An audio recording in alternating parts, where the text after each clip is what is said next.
Disrespect is rarely accidental. In the psychology of human behavior, it often begins the moment another person senses inner hesitation, an emotional tremor, a subtle need to be liked, an unconscious request for validation. At that point, the dynamic shifts. Power moves quietly, not through dominance, but through perception.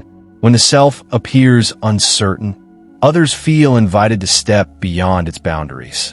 The first and most immediate transformation occurs when you stop explaining your decisions. Excessive explanation is not clarity, it is confession.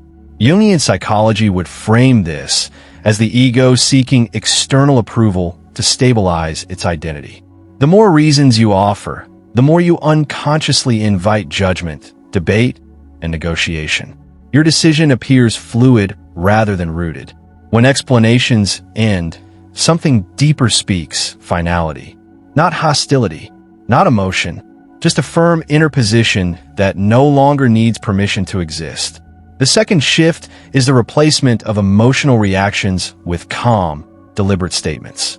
Disrespect feeds on emotional leakage. When anger, frustration, or anxiety surfaces, the other person learns where your inner levers are hidden.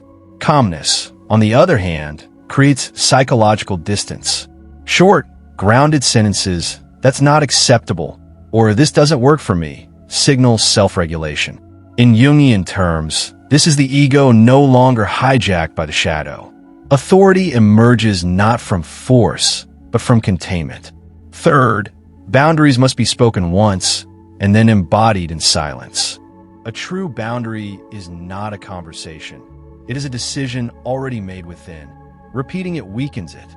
Silence after a boundary creates an unsettling pressure, not on you, but on the other person. Psychologically, silence communicates certainty and emotional sovereignty. There is nothing left to negotiate, and so the testing stops. The fourth principle is the removal of access. Those who are deeply respected do not argue endlessly for fairness. They adjust proximity. Attention is energy.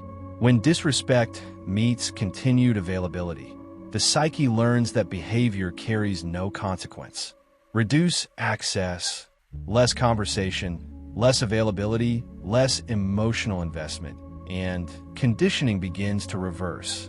Either the behavior changes or the person fades away. Both outcomes serve self-respect. Finally, consistency is the true test. Respect is fragile when boundaries are situational. People may honor you publicly, then test you privately, or respect you once and return later to old patterns.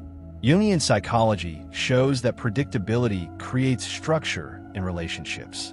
The moment you betray your own boundary, the old dynamic resurrects itself. But when your response remains the same, every time, the psyche of the other adapts. They stop trying. You do not end disrespect by demanding respect. You end it by transforming access, reaction, and presence. Say less. Mean more. Stand still. When the inner posture changes, the outer world has no choice but to respond. Question: which part challenges you most? The discipline of silence or the courage to remove access?